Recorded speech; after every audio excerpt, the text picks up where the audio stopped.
Good morning, everybody. Let's go to the Chitas of today.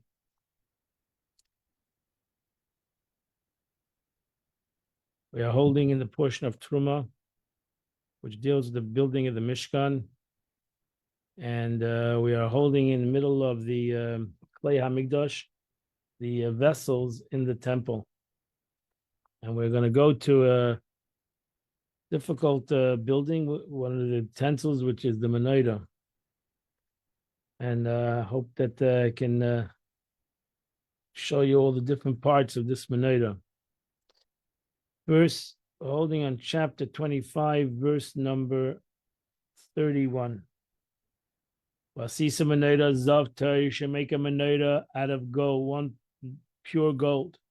Miksha Tasa Menorah, you should make this out of one piece of gold. Yerecha v'kaneh, its base, its central stem. Yiviyeha, its goblets. Kaftareh, its spears. Kracheh, its flowers. Mimenu Yihu, it should be from it all, it comes all out of the same Menorah.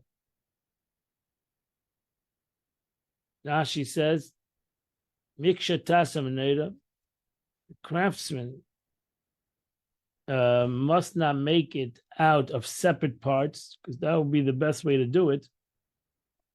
Separate parts, but he wasn't allowed to do that.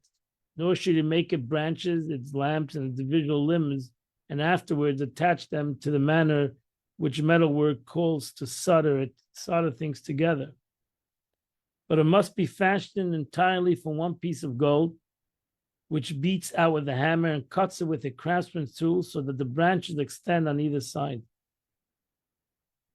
Miksha, Rashi says the Medrash, the Onkelos translates it as negid, meaning stretching.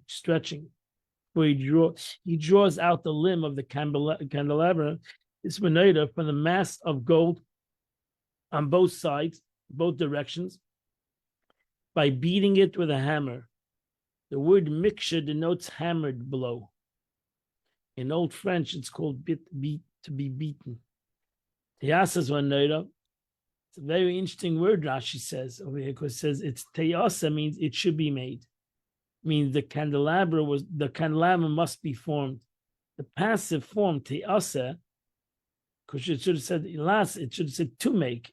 It says, as it said, it will be made. So Rashi said, therefore, it was actually made by itself. Since it was too difficult for Moshe, it's a Medrash Tanchuma, as Rashi writes that. So since the Medrash said, since Moshe Rabbeinu couldn't comprehend, the Holy One, blessed be He, said to him, cast the block of gold into the fire, and it'll be made by itself. Therefore, it's written, Te'asa, you must make, means it'll be made by itself. Yerecha is the base. This is its lower foot, as its lower end, made in a form of a box that had three legs extended extended downward from it. So it was a box with three legs, two front legs and one back leg.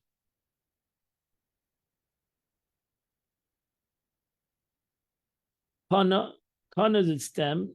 This is the middle branch, rising directly upward from the middle of the base.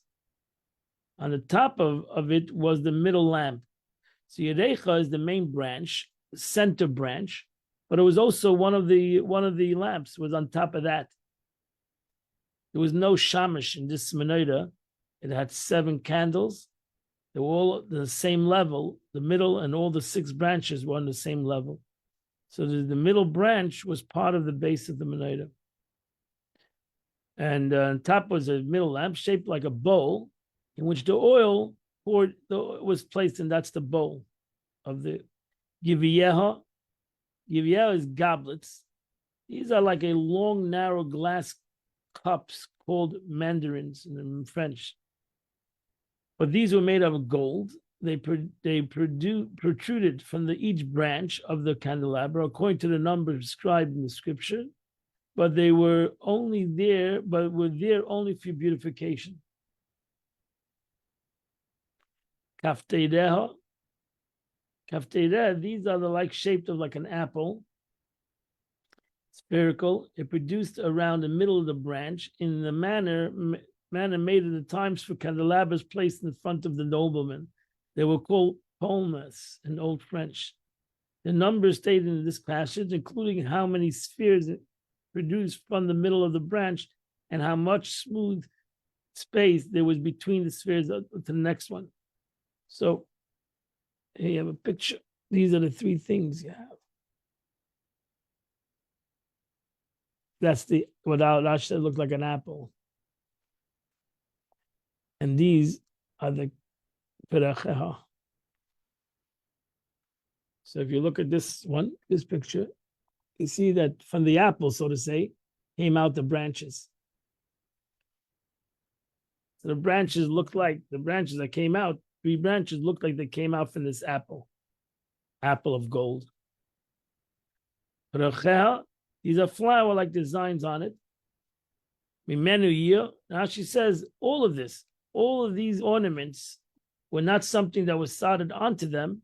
They actually came out of him. It was all beaten out of a block of gold. You must not make them separately and attach them to the branches. Shishakanim, verse 32, Shishakanim Yitzim. Then three branches extended from it. Three branches from one side, and three branches from the second side. Now she says both the directions diagonally. Now you see Rashi holds that the menorah was not round, it was diagonal. Like in this picture. It was diagonal. The menorah was diagonal.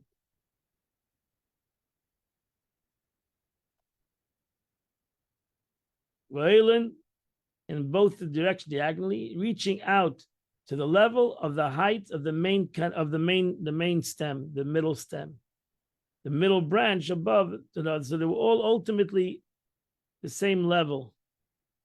One of the shorter, the higher. As it went up higher, the branch became shorter. Verse 33: there must be three engraved goblets, as well as a sphere and a flower on each branch. As well as sphere and flower on the next branch. The same applied to the six branches extending from the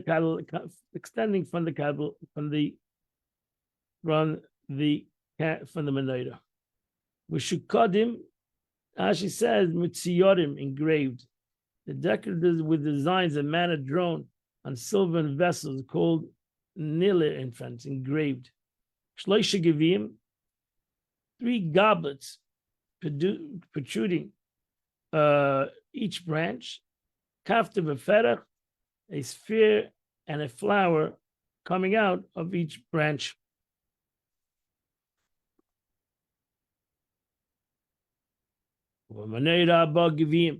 And on the stem of the candelabra there must be four goblets. The spheres and the flowers, the stem must both be engraved in it. Now she says, on the stem of the candelabra there were four goblets, one protruding from it below where the branches extended from. Each one had there was a goblet in each one, and the other three above where the branch extended from its side. These are the 5 verses whose division into clauses cannot be determined. It's unclear if it's read Givim Meshkadim, 4 goblets engraved, or Meshkadim Kaftara Parachet, spheres and flowers engraved. This is a big in the Gemara in Yuba. You can learn the Talmud, how the Gemara learns all these psukim. There's many arguments and exactly how this thing looked. Maybe that's why Moshe Rabbeinu had a difficulty in understanding how this menorah exactly was supposed to be created. Verse 35, and there must be a kafter, sphere, situated in the stem at the point where the 2 branches extend from it.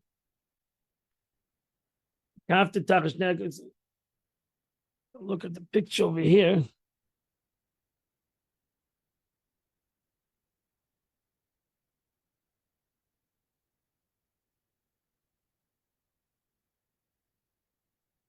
This is according to Rashi. Again, as Rashi says, that there are different opinions of how this menorah looked like. The candelabra was 18 handbreadths tall. The leg of the joining flower was 3 handbreadths. As you see in this picture, he gives you the dimensions, if you can see it. I don't know if you can see it. You see the number 18, and it goes through from the hours 18 from the bottom until the top. 1 handbreadth. Toy base was 3 handbreadths, and it goes until 18 handbreadths. And that's the Rashi over here. Rashi's long Rashi. The candelabra is 18 handbreadths tall. The legs and the joining flower and the 3 handbreadths. With 3 handbreadths, the flower mentioned the base, as it says, at the base of a flower. Above, there were 2 handbreadths of smooth space. Then 1 handbreadth containing 1 goblet of the 4 goblets, and 1 sphere and 1 flower, and the 2 spheres and 2 flowers mentioned regarding the main stem of the candelabra. As it says, for the sphere and the flowers engraved, from which we learn that the stem contained 2 spheres and two flowers, besides the 3 spheres for which a branch is extended. So that's why he writes, that's what the picture over here says, it puts that flower in that goblet. So there was a goblet, there was a sphere underneath here, and then Rashi says there was a goblet and a sphere over here, and then starts these goblets that these branches came out from.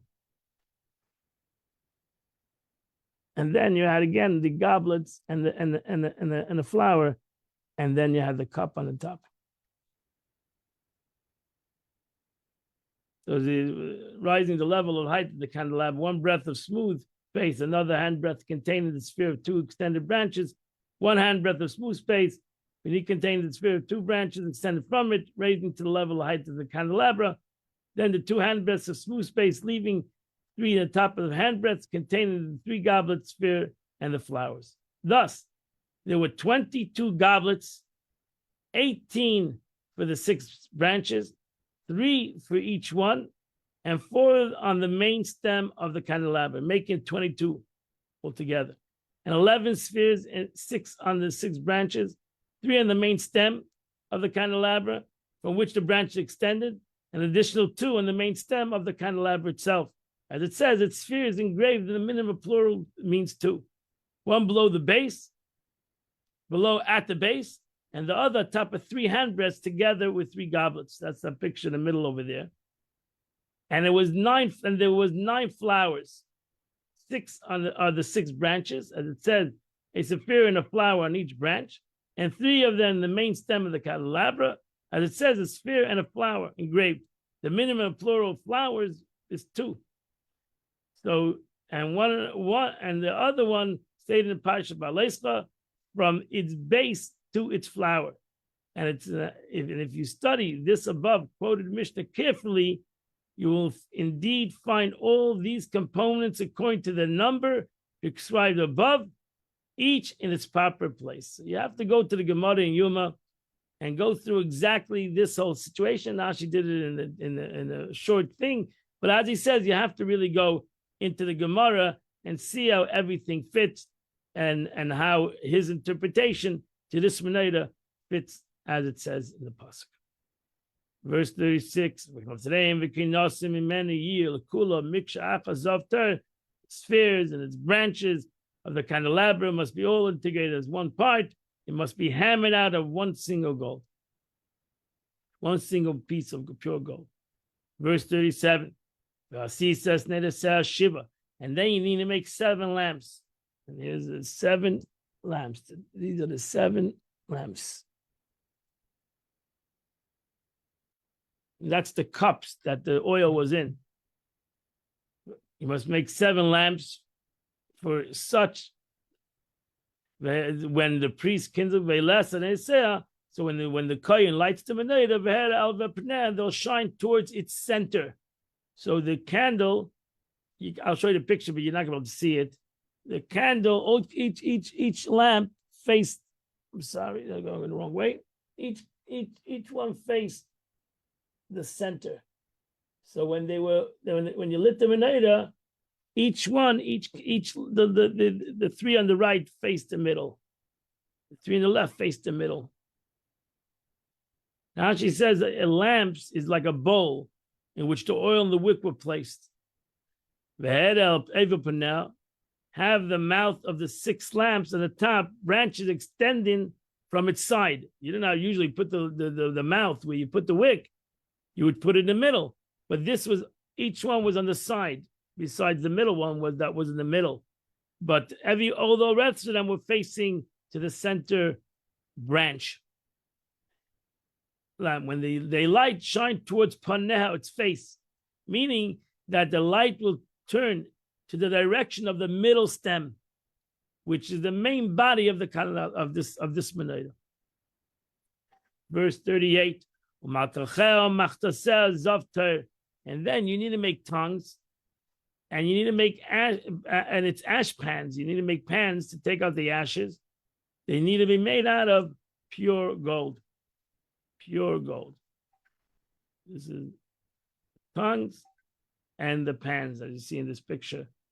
What he's talking about. These tongues are made out of pure gold, and so too the pan, the ashes are put into it were pure gold. Now she says, Malkacheh, these are tongues made, removing the wicks from the oil, for positioning them, and for drawing them into the mouth of the lamp, because of the function, take lekach, it's called to take, malkochaim. Or machtaser, these are type of small bowls in which the priest scoops the ashes in the lamp each morning. When he cleans out the lamp from the ashes of the wick that were burning during the night, and they went out, they were put into this little bowl, into this little pan like something, and they were taken out to be burned. 39. Kikar zavtar. It must be made all together, all these utensils, out of 1 talent of gold. 1 talent. They made the whole thing out of 1 talent.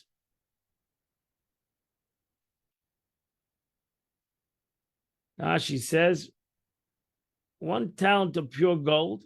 Its weight, including its utensils, should be only 1 talent, no less, no more. An ordinary talent is 60 mana, and the sacred talent is double 120 mana. And the mana is equal to a litra, a unit which silver's weight according to the standard weight in Colonia. So we're going back to France. And it's equal to 100 golden dinar, 25 shloim, and 1.5 sela equal to 4 golden dinar. Thus the sacred talent equals 3,000 shekel. Not sure what it is equal in today's weight. We once looked it up. We once told you. We can look. I'm not sure exactly how much it is in today's weight.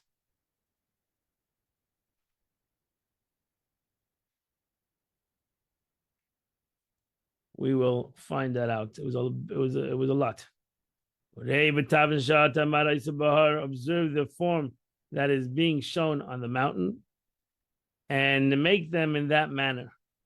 Now she says, they can look at and make means look here on the mountain at the form that I'm showing you and make it accordingly. This tells us that Moshe Rabbeinu again found it difficult to understand the construction of this menorah until the Holy One, blessed be, showed him the candelabrum made out of fire, menorah shalesh. He showed him a menorah out of fire, which it's very interesting. This whole dialogue, it's explained in many places. What was Moshe so difficult? And he showed him a menorah of fire. How did that respond to his difficulty? And what is the meaning that God made it himself, etc. Asha'ata mara.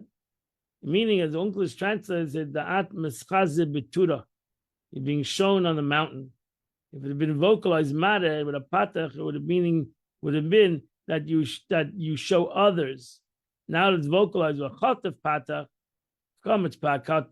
its meaning is that you are being shown. Meaning that others show you. Chapter 26, verse number 1. But a Mishkan Stasa Yediyas. And the Mishkan, you should make 10 Yediyas. This is the covering over the Mishkan.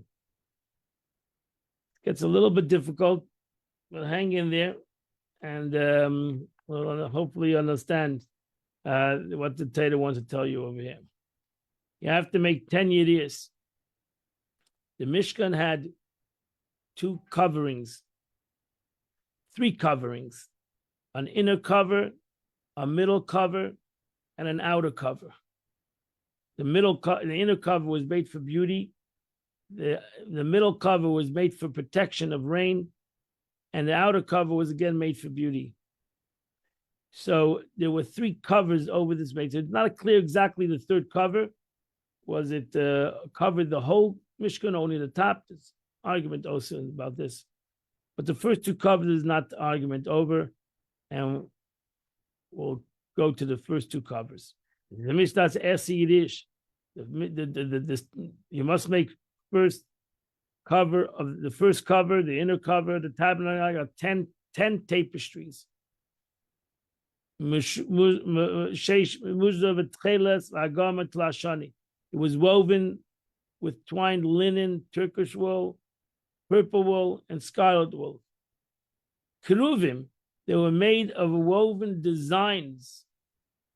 These were extremely difficult ways of putting the designs into this cover, because actually they had 2 different designs on them, the inner design and the outer design. There was a design of a lion and a design of an eagle. Now she says you must make 10 tapestries to act as a roof for it, and the covering over the outside of the planks for the tapestries hung down behind them to cover them. Actually, so the planks were made out of gold. We're not even holding it yet. The planks, the covers ultimately covered the planks. Sheish Mazdar. Now there were thus 4 kinds of materials together in each thread. 1 of linen, 3 of wool, and each sub-thread of these 4 was composed of 6 strands of his constituent material. Thus, the 4 kinds, each one consists of 6 strands intertwined into one. When twined together, combined a total of 24 strands per thread. They were woven so that produce illustration of cherubim, and not by embroidery or with needlework, but by weaving of the both on both surfaces, one face on one side and the other on the other side, a lion on one side and an eagle on the other side. So it's not like they made this was very talented work. It was not like it was made a blanket and they wove a lion on it or an eagle. It was actually part of the design. Just like silk belts called fez, in French, are woven.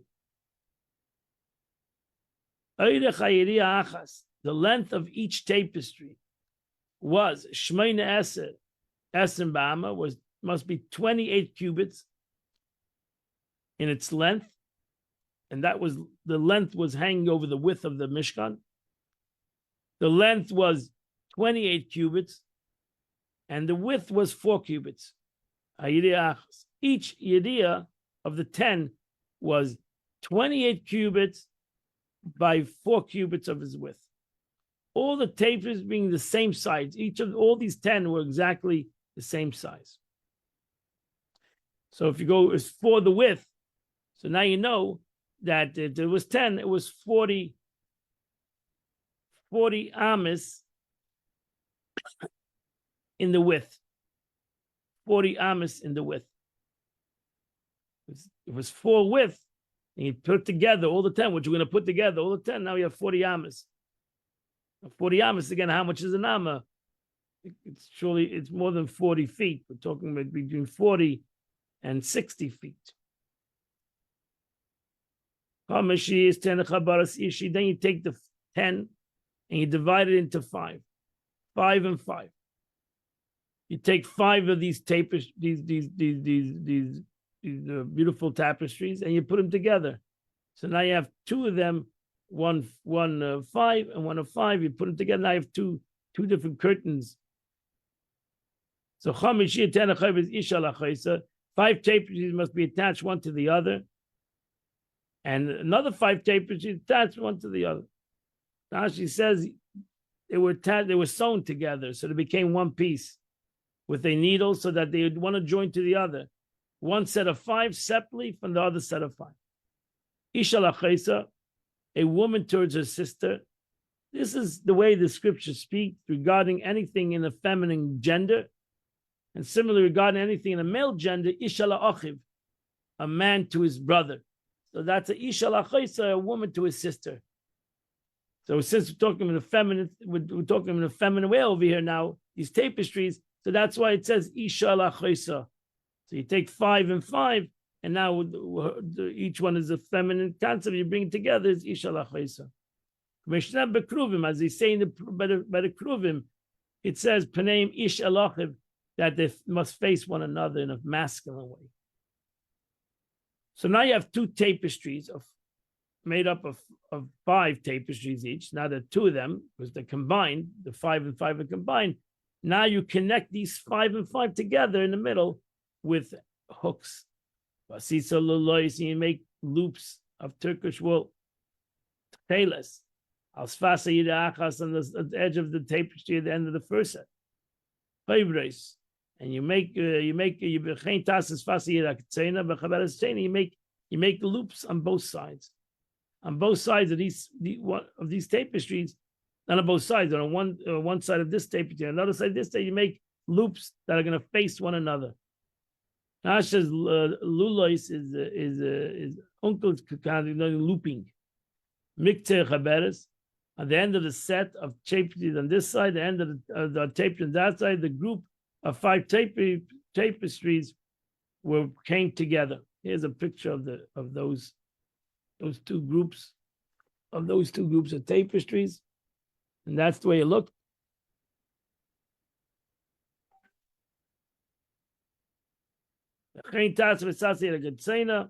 And you must do the same at the edge of the innermost tapestry, the second set. Then, verse number 5. You make 50 loops on one side. 50 loops on the other side. Each loop being exactly aligned with the other counterpart.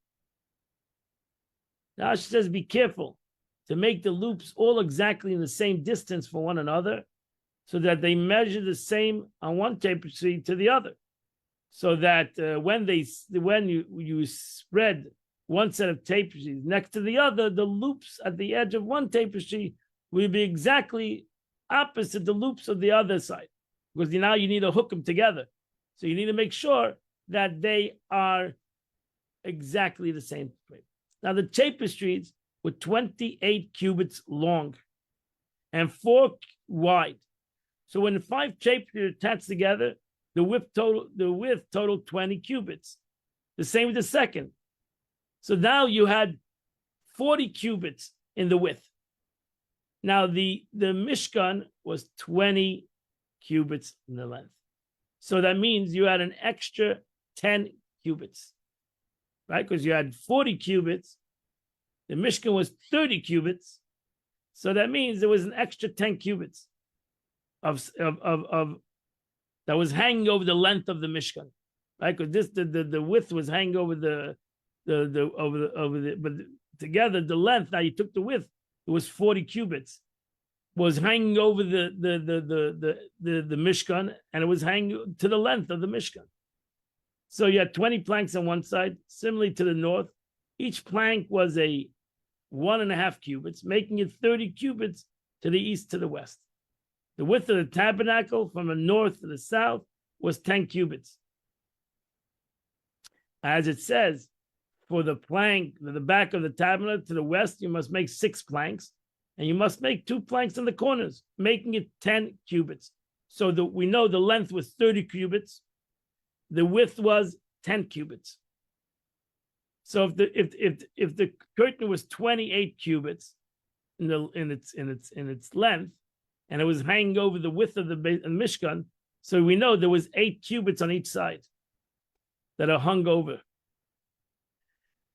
I will explain in these verses in its place. When placing the length of the tapestries, of course, the width of the tabernacle, the middle 10 cubits served as the roof over the space of the width of the tabernacle. The width of the top of the planks, which each one was one cubit thick. Thus, the remaining 16 cubits, 8 on the north side and 8 on the south side, covering most of the height of the plank, because the planks were 10 amos. So if the planks were 10 amos and each one laid 8 amos, you would have 2 amos left over that you saw of the tabernacle. One was a cubit of the sockets, and one was still a cubit of the wall that was still seen of the Mishkan. So here's the picture. So that, you see, so covered, you see that there was 2 cubits left on the of the Mishkan still seen. So it covered each side 8 cubits, because it was 28 cubits in its length. The middle was 10, and the 2 sides 8 and 8 is 28. So now you have 2 cubits left in the middle, on the bottom of the Mishkan. 2 cubits that were seen. Here's a picture of the size of the Mishkan. Oops. That's the size. 30 cubits in its length, 10 cubits in its width. Okay, so the Rashi continues. So there were 10 remained. So there's 2 cubits remaining uncovered. The width of the tapestries was 40 cubits when joined, 20 cubits for each set, right? 30 of them, the Mishkan was 30 feet. 30 of them covered over the space of the length of the tabernacle. Another cubit was the width of the top plank on the west side. And another cubit was to cover the width of the pillar on the east side. Right? So we have now 11, 12 cubits. For there were 2 planks on each side, but 4 cubit pillars where the screens were spread, hanging on the hooks in the form of a curtain that was in front of the Mishkan. We'll soon see. Thus, the remaining 8 cubits, we have 8 cubits left, right? Because we have 32 cubits were used to the top, 30 in the middle. 30 was the length of the Mishkan. We had a cubit that the board itself is 31 in the front board itself. So you had one cubit on the front and 1 cubit on the back. So you have 32. So now we have 32 out of 40, 32. So you have 8 going down in the back. So the same thing, 8 on the sides, 8 in the back. So around the Mishkan, this thing covered all around the Mishkan, the 3 sides of the Mishkan. It covered it totally, besides 2 cubits on all sides.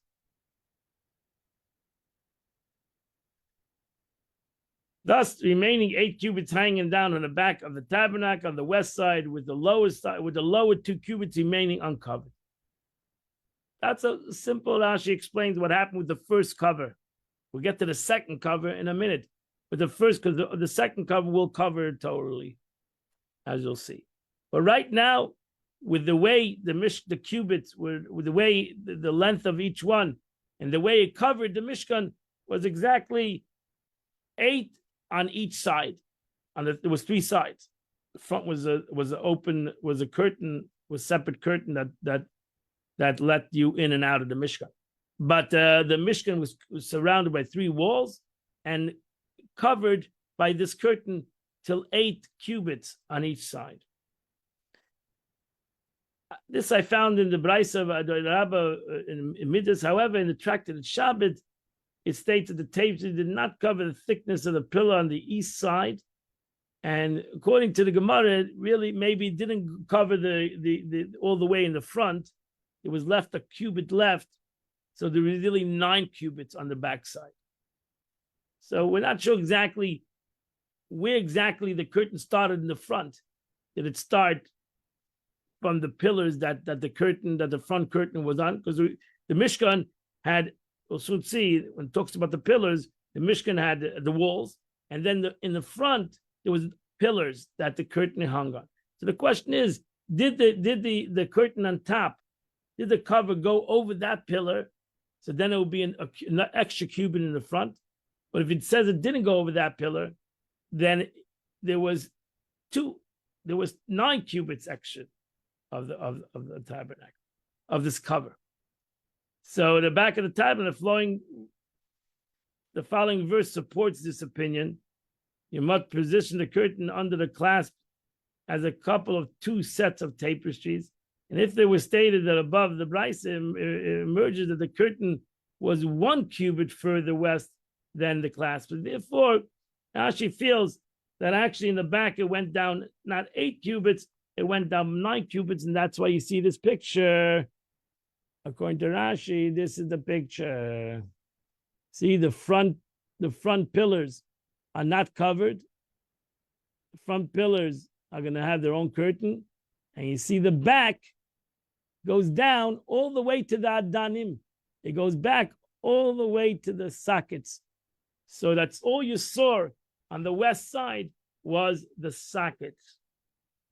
Because because it went down 9 amas, and it was only 1 amma that was empty. Verse number 6. Hope you're getting all this. And then you make 50 golden clasps. And these golden clasps were made as these clasps were made to connect the loops. So you make these clasps to make sure that the roof, that the two sets of these curtains came together. And join the tapes of each other, the clasp, so that the cover of the tabernacle become one. Rashi says is clasp. One of their ends were inserted into the loop. The other one, in the other loop, and that's how you brought the whole thing together. Okay, now we go to the second cover, and this is the picture. See, it's dark. Okay, these are the Yerias Izim. These are the cover of a goat's hair. So now these were bigger. And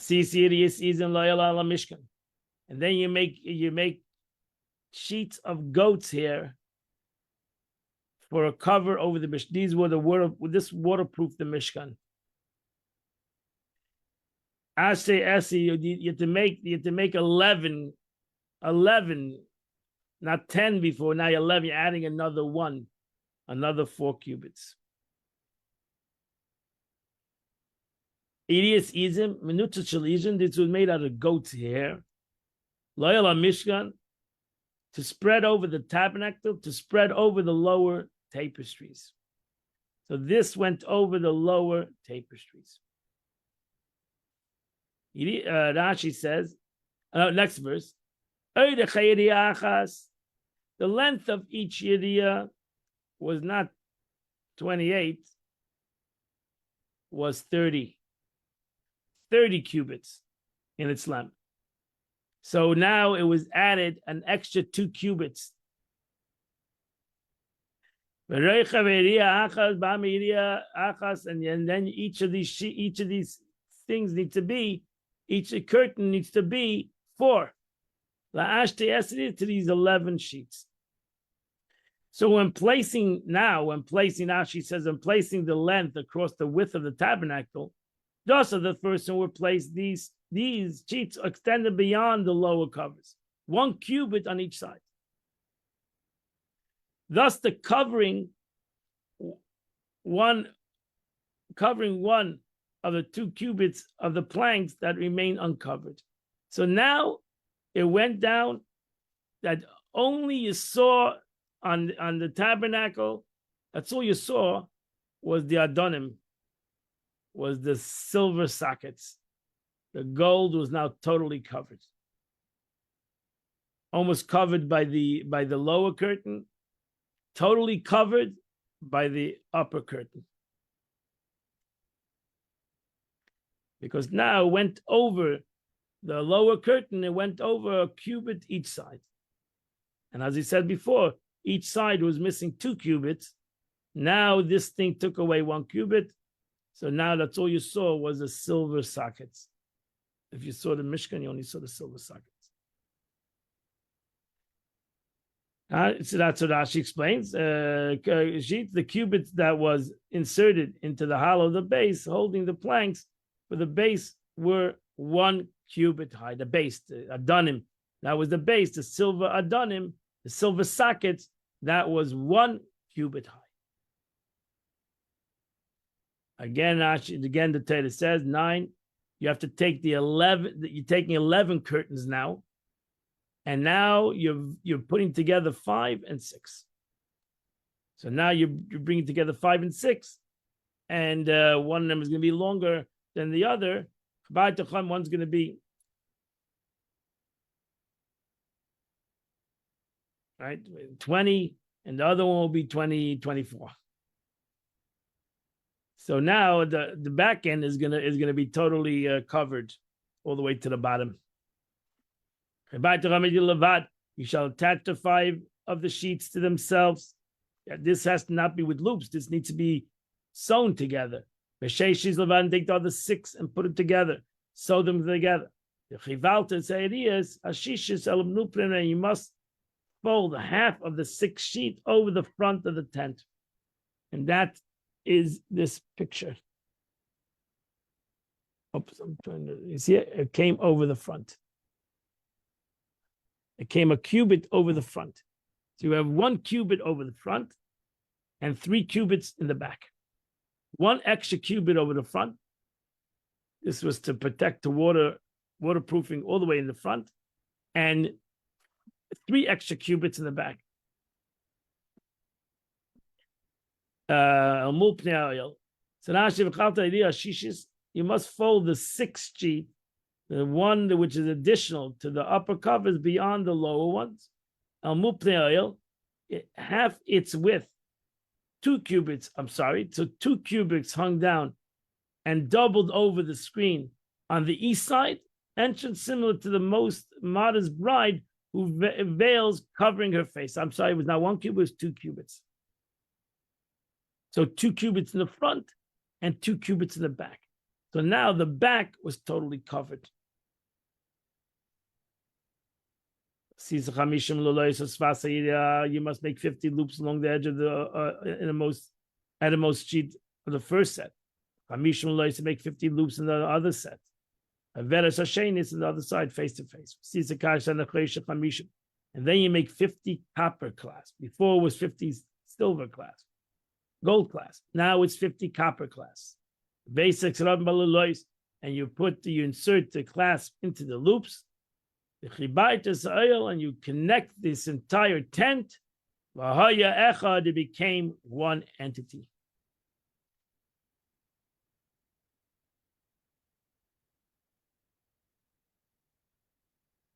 You see, I went. That's not what to do. That's how the Mishkan looked right now. We'll get to the 3rd cover in a minute.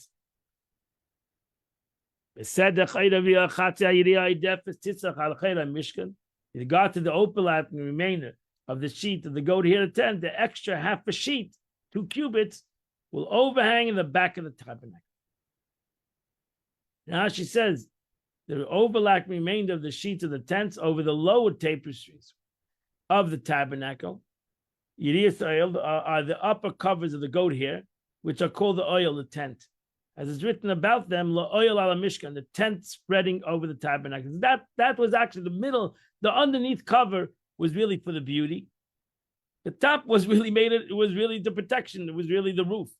That was the underneath was not the roof, because it wouldn't be a good roof. It would rain right through. So the real roof was this cover was the roof of the roof of this tabernacle. And that's why it made it an oil. That's why it made it a tabernacle. This roof, this cover made it a tabernacle. And that's why it's called B'riyas ha'oil. That's why the Torah uses over here the oil, the word oil in this cover. So the 10 spreading down to 34 of and every instance oil states regarding them is used only in the sense as of a roof, that they cover and shelter the lower covers. They extended half a sheet to the west beyond the lower ones. For a half additional 11 sheet was folded in the front of the tent, which left 2 cubits for the back. The width of the half of that sheet extended beyond the width of the lower covers, so it went 2 cubits behind. As we said, it went only 8 on the other side, or even if it went 9, 8 or 9. Let's say it went 9 according to Rashi. It went 9 the previous cover, the undercover. This one went 11. No, this one went 10. So it covered over the back and it covered totally over. Rashi says, as I said, to cover the 2 bottom cubits of the plank remained uncovered. So this covering covered even the 2 cubits that were not seen, that were left on the back. Mishkan. This was the west side of the Mishkan, since the entrance was always on the east side. In general, the entrance was on the east. The back was the west. When you go to the western wall, you're facing the back of the Beis Hamikdash. You're not facing the front of the Beis Hamikdash. That's what it's called, the western wall. The front of the Beis Hamikdash was in the east side, like the Mishkan. The Mishkan was on the east side. The entrance was always on the east side of the tabernacle, which was in the face of it. And according to the north and south, that's called sides. That's why the Mishkan was always facing the east. The entrance was always in the east. The west was the back. So the north and south was on the sides, either side. And so it was in the Beis Hamikdash. The entrance was on the east. The back of the Mishkan was on the west. The Beis Hamikdash was on the west, and the north and south were the sides of the Beis Hamikdash. And the extra cubit on either side of the length of the sheets of the goat hair tent must hang over 2 sides of the lower cover to cover it. That's the main important thing over here. The Eibishter made, God wanted that these curtains should be bigger so that it covers over the lower curtain. The extra cubit in each end of the north and the south, actually of the length of the sheets of the tent were exceeding the length of the lower tapestry, attacked by 2 cubits. So 1 cubit on this side and 1 cubit on this side. Yes, Mishkan must hang over the sides of the Mishkan to the north and the south. As I explained above, the Torah teaches here proper conduct, that a person should be careful with valuable items. So that's in general the lesson over here, Rashi says. That the lesson is that there was a beautiful tapestries underneath. And that God wanted to make sure to protect these beautiful tapestries. That if it would rain or the elements of the outside would not affect the beautiful tapestries that was underneath it. And now the Torah comes to the 3rd cover. And this was the 3rd cover. Vasisa, this is it. So the argument exactly which it looked exactly. It was on the top. It was on the top, a cover on the top.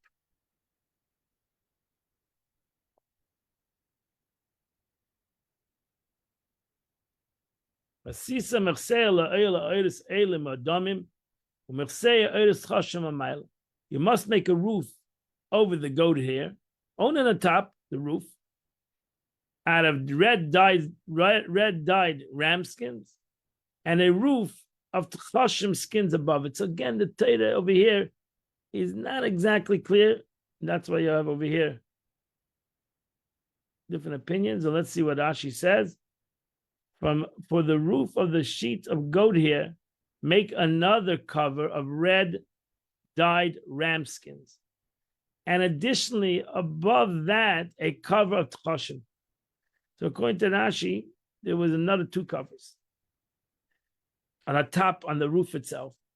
One was red, and on top of that was this mentioned, as Rashi mentioned before, this skins of a tachash of an animal that was only then, it came extinct. It was an animal with many beautiful colors. So the question is, what did you see exactly? That's, you have three opinions over here. Did you see only the red?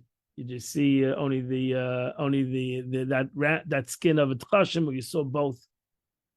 It's not exactly clear, and we have different opinions on this. The two covers covered only the roof area. The length was 30 cubits, and the width was 10 cubits.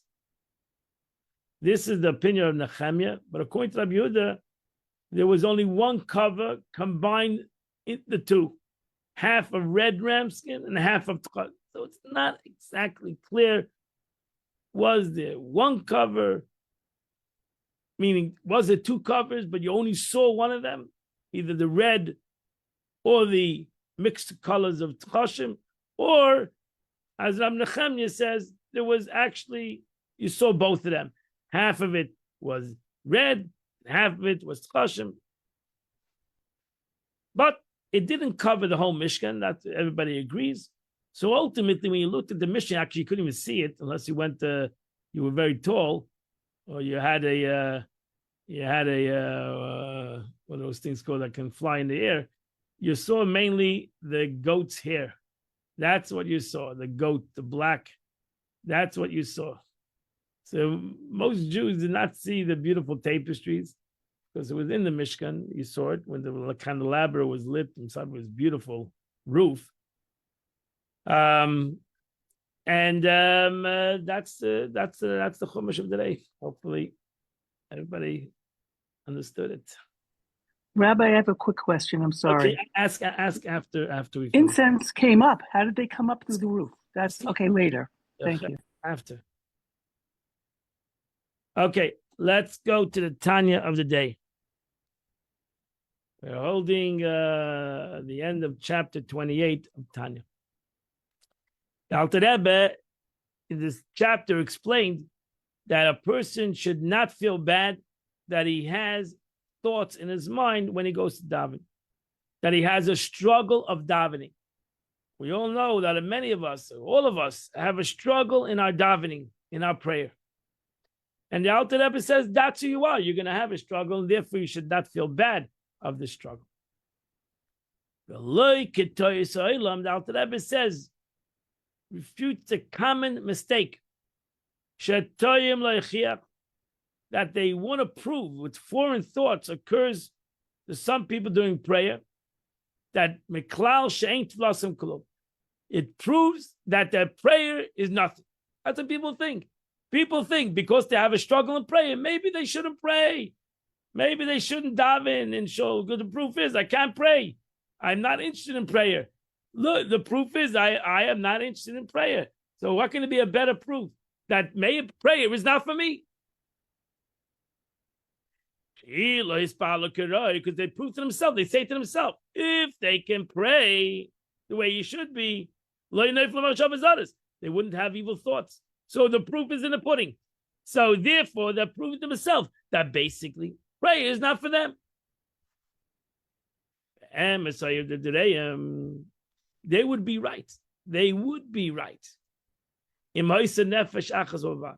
If they had one soul, then they're right, because their soul is not for prayer. Everybody can decide what their soul's for. I have one soul. I got one agenda. My agenda is not prayer. The proof is that I struggle with it. So why am I going to do something I struggle with? I'm going to do something I should not struggle with. I have one soul. The guy says, I am the soul who prays. And I'm the same soul that thinks evil. So why do I need to pray and have a struggle? What do we need to do that? I have one soul. Let me do what my soul likes. My soul doesn't like prayer. The proof is that when I go to pray, my soul starts to think other things. In this case, if the godly soul would truly immerse in prayer, there would be no room within it for evil thoughts. That's a right to it. If my soul was a soul that loves to pray, then it would never think evil thoughts, because that's what my soul wants. So now that my soul doesn't want that, So it's just not for me. Prayer is not for me. But that's your mistake. Because it's not one soul. You have two souls. But the true fact is, you have two souls. Everyone's soul loves to pray. If there's one thing your soul wants to do, is to praise HaKadosh Baruch Hu, is to praise God, is to connect to HaKadosh Baruch Hu, to connect to God. But I have an animalistic soul. And they are at war. My godly soul that wants to pray, that needs to pray, that enjoys to pray, that understands the greatness of prayer, or whatever, any mitzvah, davening, or learning. Alter Rebbe is talking about prayer, which we all struggle with. And we have an animalistic soul that's at war with my godly soul. The meichesh shaladam in the mind of man. The mind is thus not only the battleground, but is also the prize, the object of the battle. It's all in my mind, and therefore that I come to a conclusion whether I like prayer or I don't like prayer, or I gain out of prayer, I don't gain out of prayer, or prayer is bothering me or not. It's all in my mind, and my godly soul wants control of my mind. And my animalistic soul wants control of the mind.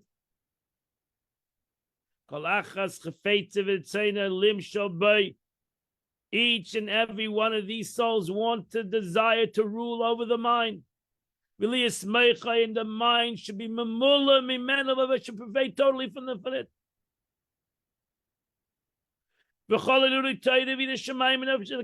And all my thoughts of Torah and my thoughts of the fear of God is all from this godly soul. And everything else, all worldly matters, is benefesh habahamis, is from an animalistic soul.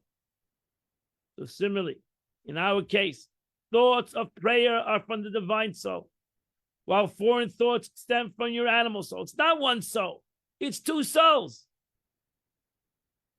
This is all from the beginning of Tanya. There's two soul concept. Thus, the occurrence of foreign thought during prayer is no indication of fault in the prayer. That's the opposite. That actually shows the importance of the prayer. The facts, the opposite may be true. As the Alter Rebbe explained earlier, the analogy to the two combatants. It shows the importance of the fight.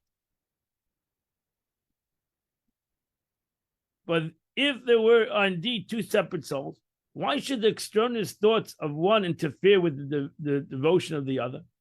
They would not interfere.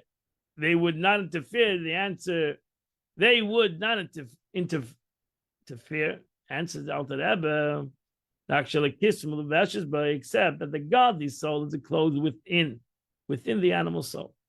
Therefore, the godly soul cannot ignore the foreign thoughts rising from the animal soul. And thus foreign thoughts disturbs on devotion and prayer. Here my godly soul wants to daven. Problem is my godly soul is in my body. You gave the neshama within me.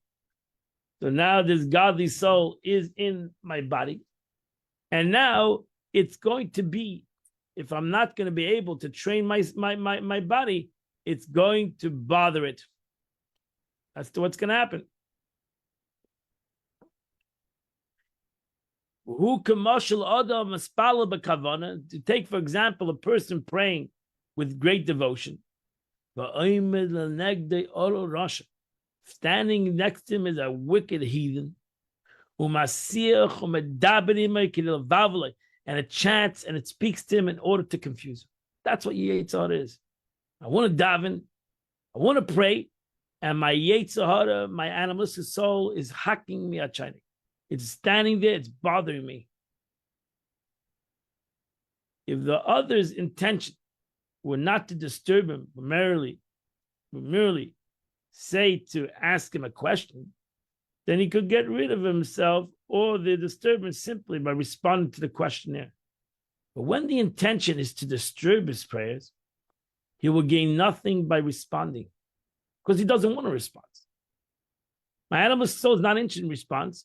My animal soul is in to disturb me. That's all it wants to do.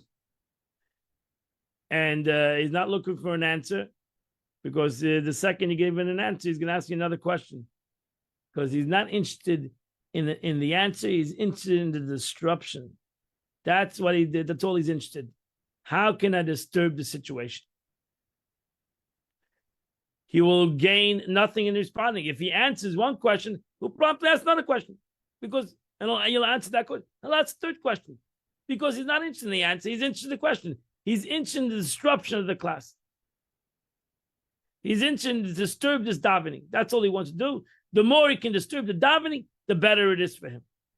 So therefore,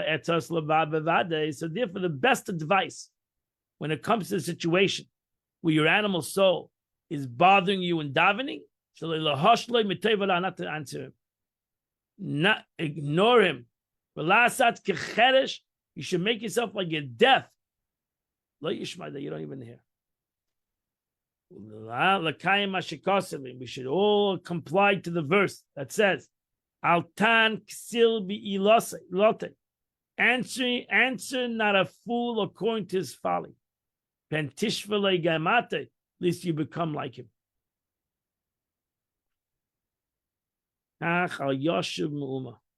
Therefore, just as the analogy of a heathen who disturbs one during his prayer, so too when foreign thoughts enter one's mind while prayer, he should answer nothing at all, nor should he engage in an argument against these foreign thoughts. Meaning, he should not occupy himself with mental discussion on the best strategy for countering the foreign thoughts. Why? Because for he who wrestles with a filthy person is bound to become soiled himself. It's a statement in the Gemara. Sometimes the best thing is to walk away, to ignore. Don't get dirty. Walk away. Similarly, the process of fighting with foreign thoughts, one's mind comes filled and tainted by it. He should therefore not seek to grapple, he should walk away.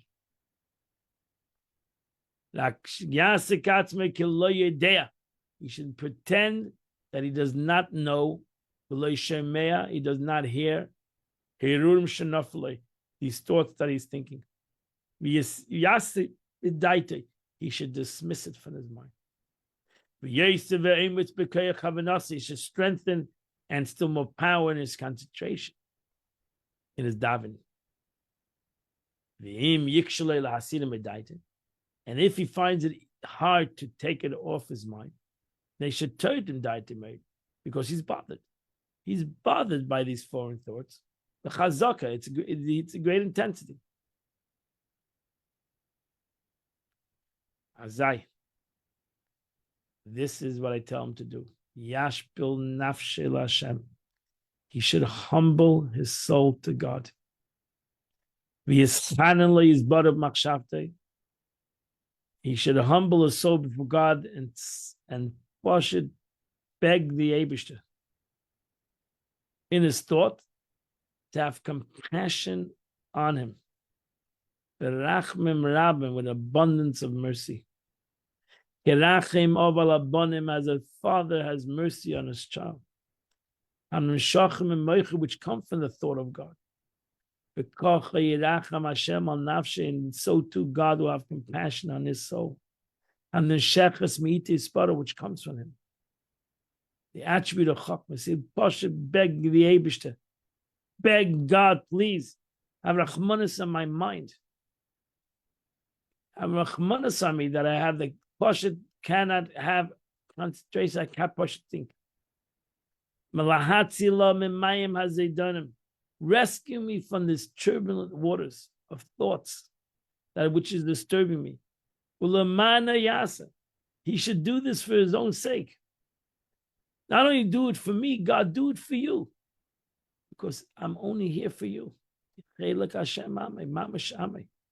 For since truly his people are part of the Lord, part of him, So although one should not incur divine judgment to whatever he is worthy of God's compassion, the Alter Rebbe advises that one should beseech God's mercy for his own sake, for God's sake.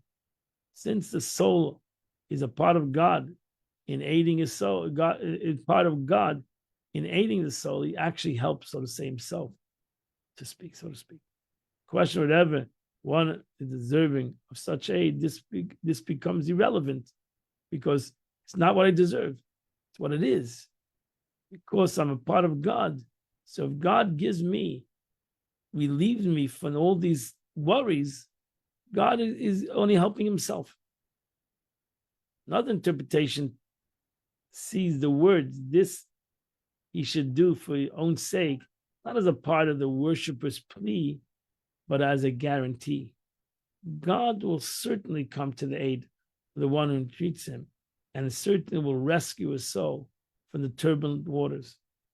This is for his own sake, for the soul is inadvertently a part of God. What a beautiful, beautiful Tanya today. Today is the 27th day of the month, which is chapter 120 to chapter 134. Chapter 120 to chapter 134, you say those 15 chapters, Shira Malas, you'd say the Chitas of the day. The Rebbe writes today on the 27th day of Sivan, 27th day of Shvat, I apologize. My father writes, if Fidik Rebbe says, my father writes in one of his Maimorim, early Chassidim resolved in their souls to refrain from anything that is permissible, but for which they felt a desire and an urge. This breaks the passion for the world. You just don't need it.